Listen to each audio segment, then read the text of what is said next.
नहीं चाहिए। ये तो भीड़ वैसे होती है।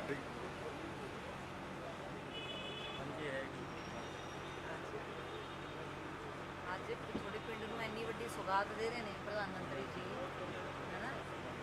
ਉਸ ਨਾਤੇ ਅਸੀਂ ਸਾਰਿਆਂ ਨੂੰ ਆਉਣਾ ਚਾਹੀਦਾ। ਬੜਾ ਬੜਾ ਪਿੰਡ ਛੋਟਾ ਤਾਂ ਨਹੀਂ, ਬਹੁਤ ਵੱਡਾ ਪਿੰਡ ਹੈ।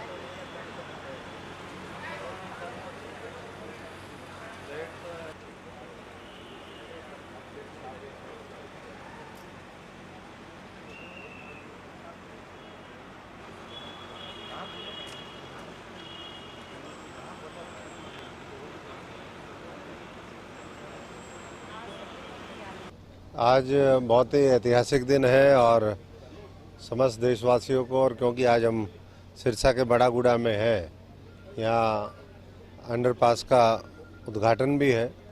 और जैसा आप सब देख रहे हैं कि इस अमृत भारत स्टेशन योजना के माध्यम से 554 रेलवे स्टेशनों का पुनर्विकास, पुनरुद्धार, नए बनना और साथ साथ करीबन 1500 रोड, ओवरब्रिज और अंडरपास, उनका आज नरेंद्र मोदी जी शिलान्यास करेंगे, उद्घाटन करेंगे और राष्ट्र को समर्पित करेंगे।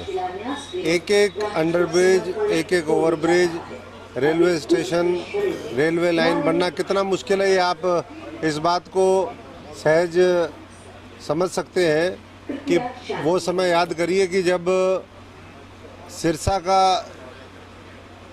जो हमारा रेलवे ओवरब्रिज है वो नहीं था तो पूरा शहर 2 भागों में बट जाता था। जब डबवाली का ओवरब्रिज और नेशनल हाईवे नहीं बना था 4 लेन, तो कई कई घंटे डबवाली जाम रहता था। आज मैं समझता हूँ कि उन ज़रूरतों को समझा, क्योंकि एक एक फाइल 72 जगह जाती थी सिग्नेचर के लिए, और आज मैं समझता हूँ कि वो सारी दिक्कतों को दूर करके एक ही दिन में 1500 रोड, ओवरब्रिज और अंडरपास का उद्घाटन करना, करीबन 550 से ज़्यादा नए रेलवे स्टेशनों की शुरुआत करना बहुत ऐतिहासिक दिन है। और जब तक रेल, रोड, इंफ्रास्ट्रक्चर अच्छा नहीं होगा तब तक ये देश विकसित नहीं हो सकता। ये प्रधानमंत्री नरेंद्र मोदी जी का और हरियाणा के मुख्यमंत्री मनोहर लाल जी का मानना है, और उसी दिशा में आगे बढ़ रहे हैं।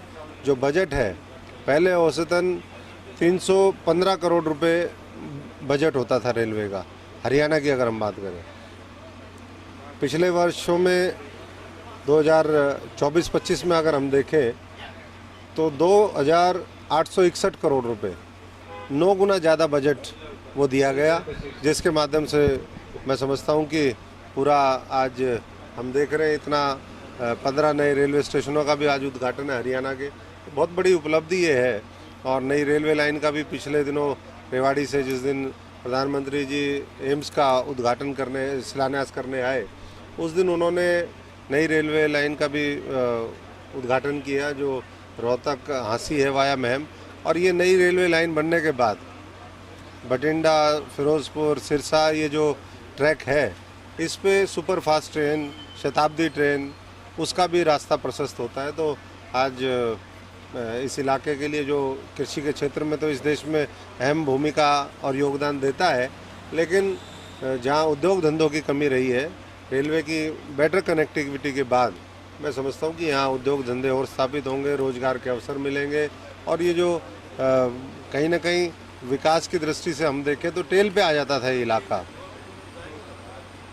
इस भारतवर्ष के 2 हिस्से होने के बाद, हिंदुस्तान पाकिस्तान बनने के बाद, ये जितना इलाका है जो बॉर्डर का है, वो सरकार की विशेष प्राथमिकता है कि हम इसको बहुत तेज़ी के साथ आगे लेकर के जाएं, और उसमें ये सरकार काम कर रही है। और मैं समझता हूँ कि जब 2024 में 400 का आंकड़ा पार होगा, तीसरी बार नरेंद्र मोदी जी के नेतृत्व में एक बार फिर सरकार देश में बनेगी, प्रदेश में मनोहर लाल जी के नेतृत्व में सरकार बनेगी, तो और तेज़ी के साथ विकास कार्य होंगे और बहुत तेज़ी के साथ ये तीसरी बड़ी अर्थव्यवस्था पूरी दुनिया की बनेगी। चुनावी वर्ष है, इस साल 2 बड़े इलेक्शन होंगे, हरियाणा विधानसभा, लोकसभा का चुनाव होगा। बीजेपी की क्या कुछ तैयारी? बीजेपी की तो तैयारियां ही तैयारियां हैं। सरकार अपने उद्घाटन और शिलान्यास और रोज़ कुछ न कुछ, मोदी जी कल भी गुजरात में आपने देखा एक नए ब्रिज का उद्घाटन किया, तो रोज़ चाहे वो उत्तर प्रदेश हो, हरियाणा हो, गुजरात हो, महाराष्ट्र हो, बिहार हो, नॉर्थ ईस्ट हो, कोई देश का दक्षिण भारत कहें, पूरे देश को एक सूत्र में पिरो करके बहुत तेज़ी के साथ हर भारतवासी 140 करोड़ भारतवासियों की भावनाओं के अनुरूप वो काम ये सरकार कर रही है। और आने वाले समय में और आपको फ़ायदा दिखेगा। और सरकार तो निश्चित है, विपक्ष भी ये मान रहा है कि 400 पार होगा। तो दोनों चुनाव के लिए सरकार भी और संगठन की भी जितनी बारीकी से हमारे साथ जिले के अध्यक्ष भी हैं, निताशा जी भी, तो विस्तार से तो वो बताएंगी। लेकिन मैं समझता हूँ कि जितनी तैयारी होनी चाहिए उससे बड़ी तैयारी अभी से वो संगठन ने हर दृष्टि से कर रखी है। नीचे पन्ना प्रमुखों से लेकर के बूथ कमेटियाँ और भी आज भी इस मीटिंग के बाद भी और मीटिंगें हैं। पक्ष की तैयारी खूब कर रहे हैं, खासकर आपके पुराने मित्र राहुल गांधी भी खूब तैयारी कर रहे हैं इलेक्शन को लेकर।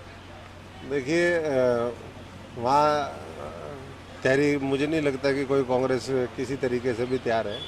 वो तो हार मान करके बैठ गए हैं पहले ही, और इस चुनाव के बाद और बैठ जाएंगे। तो पहले मैं समझता हूँ कि पार्टी बैठ चुकी है पूरी तरीके से, और आने वाले समय में जो बची खुची कसर है 2024 के दोनों चुनाव में वो देखने को मिलेगी। अब सब लोग मन बना चुके हैं और चुनाव के लास्ट में कुछ होता भी नहीं है। उनके पास तो उम्मीदवार ही नहीं है, गठबंधन के पास भी उम्मीदवार नहीं है, मिल करके गठबंधन कर रहे हैं। जो एक दूसरे को गाली देते थे वो आज एक साथ आ गए। पूरा विरोधाभासी मानसिकता वो देखने को मिलती है। तो बेमेल गठबंधन है। इंडी गठबंधन का क्या भविष्य है? इंडी गठबंधन का जो जनता बचा खुचा करके देगी 20, 30, 50, उसमें उनको गुजारा करना पड़ेगा। तो दिखाने के लिए थोड़ा बहुत विपक्ष जनता छोड़ेगी भी, लेकिन वो जनता को हम इतना ही कहना चाहेंगे कि वो विपक्ष की भूमिका फिर नहीं निभाएंगे, ना संसद में निभाएंगे, ना विधानसभा में निभाएंगे। तो फैसला क्या करना है, अगर वो चाहते हैं कि भाई मोदी जी के जो सपना है 400 पार का, उसको 500 पार पहुंचाना है, तो वो भी पहुंचा सकते हैं। कांग्रेस और आपका गठबंधन कैसे देखते हैं, कांग्रेस और आम आदमी पार्टी? देखिए गठबंधन तो आप सब जानते हैं कि ये हताशा निराशा में लिए गए फैसले हैं कि किस तरीके से नरेंद्र मोदी जी को, भारतीय जनता पार्टी को रोका जाए। लेकिन जो वर्षों से लंबित मामले हैं, चाहे वो 550 साल पुराना राम मंदिर निर्माण का कार्य हो, चाहे धारा 377 हो, चाहे वो महिलाओं के लिए, चाहे मुस्लिम महिलाएं हों और के लिए जिस तरह की योजनाएं और जिस तरीके के फैसले लिए, 3 तलाक वाला मामला जो है उसको ख़त्म कर दिया गया। तो नारी शक्ति सम्मान, महिलाओं के लिए 33% आरक्षण विधानसभा लोकसभा में हो, ये बहुत बड़े बड़े फैसले हैं। और सबसे बड़ी बात यह है कि जो इस देश की जड़ों में बैठ गया था भ्रष्टाचार का जो दानव, उसका भी अंत करने का काम वो भारतीय जनता पार्टी ने और नरेंद्र मोदी जी ने किया है। तो इन चीज़ों का लाभ जनता तक पहुंच रहा है, और जो लाभ मिलेगा तो मैं समझता हूं कि वो विकसित भारत के लिए 2047 का विकसित भारत पूरी दुनिया में अग्रणी हो, उस सपने को पूरा करने के लिए लोग बढ़ चढ़ करके फिर हिस्सा लेंगे।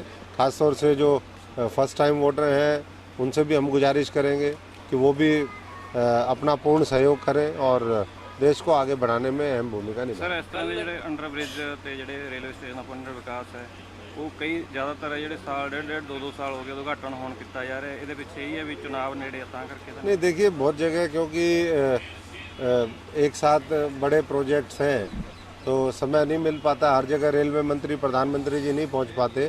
तो ये आप देखिए कि हम लोगों ने जो चीज़ चालू होती गई वो समर्पित करते गए, और जो अभी चालू हुई है वो एक साथ मिल करके आज 554 हमारे रेलवे स्टेशनों का और 1500 से ज़्यादा अंडरब्रिज और ओवरब्रिज का उद्घाटन है। तो जो चीज़ तैयार होगी वो राष्ट्र को समर्पित होनी चाहिए।